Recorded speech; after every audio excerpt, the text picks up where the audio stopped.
What was your approach up there? What he taught me, two-strike approach the whole time. All right, so talk about how your team's done this entire tournament.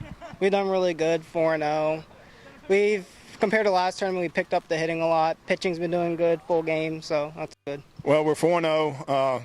After leaving Atlanta last week, I would never thought that we didn't swing at bats at all down in Atlanta. We got shut out 4 times, and this week, there's 4 games we scored over 30 runs. So we swung at bats a lot better these 3 days. Hopefully tomorrow we can do it again.